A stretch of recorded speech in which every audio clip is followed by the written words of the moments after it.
Bwana Yesu asifiwe. Hii ni Jayamini, karibu sana. Leo tutaongelea kuhusu kibali. Usisahau kulike, kushare na kusubscribe. Channel yetu ni mpya kabisa. Leo tutaongelea kuhusu kibali. Unaposikia kuhusu kibali au unaposikia huyu mtu ana kibali ni nini? Kibali ni nafasi ya upendeleo. Kuna sehemu hukustahili lakini umestahilishwa. Kibali ni neema.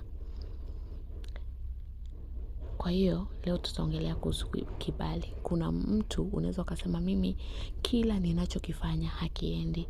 Watu wananikata hata nikitoa hoja gani. Yaani watu hawakubaligi hoja zako.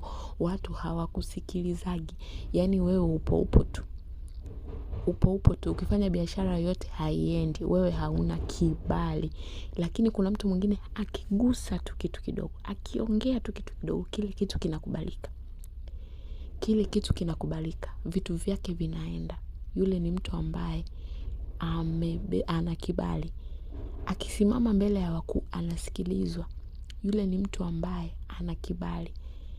Ndio maana utakuta kuna mwingine unaweza kusema yule pale anapendelewa sana. No, yule ana kibali. Ndio maana nimemwambia kibali ni kupewa nafasi ya upendeleo. Kibali ni upendeleo usioelezeka. Yaani mtu mwenye kibali huwezi ukashindana naye. Hata afanye nini, mnaweza mkafanya kosa wote lakini mwenzako akabaki, wewe ukafukuzwa kazini.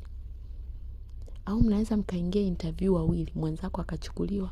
Wewe umefanya vizuri interview kabisa, una vigezo vyote, lakini yeye ukilinganisha na yeye hana kigezo lakini kachukuliwa. Huyo ni mtu mwenye kibali. Tunapataje hichi kibali? Tunapata kibali kwa maombi, kwa kutenda mema, kwa kuwa watakatifu. Tunapata kibali kwa maombi. Nani aliomba akapata kibali? Tuoneshe kwa mfano Esther. Esther kwanza baada ya kufika ikulu, kwanza alipata kibali kwa yule mama msaidizi. Alipata kibali alivyoingia kwenye mfalme alivyokuwa anaita mtu mmoja mmoja, alipata kibali kwa mfalme. Esther alipata kibali machoni kwa watu wengi. Kwa kibali kinaanzia machoni kwa watu. Mtu akikuona tu anakukubali. Ndio maana utashangaa kuna muda mtu akianza kuongea labda story ya mtu fulani, yule jamaa namkubali sana. Utashangaa naye mwingine anadakia na mimi namkubali sana. Hicho ndicho kibali. Una maneno yako, uso wako, unapata kibali mbele za watu. Kila unakoenda unakubalika. Kila unakoenda unapewa nafasi ya upendeleo. Ndio maana kuna mwingine unaweza ukajishangaa, mimi kila ninapoenda labda kila kazi ambayo nina apply lazima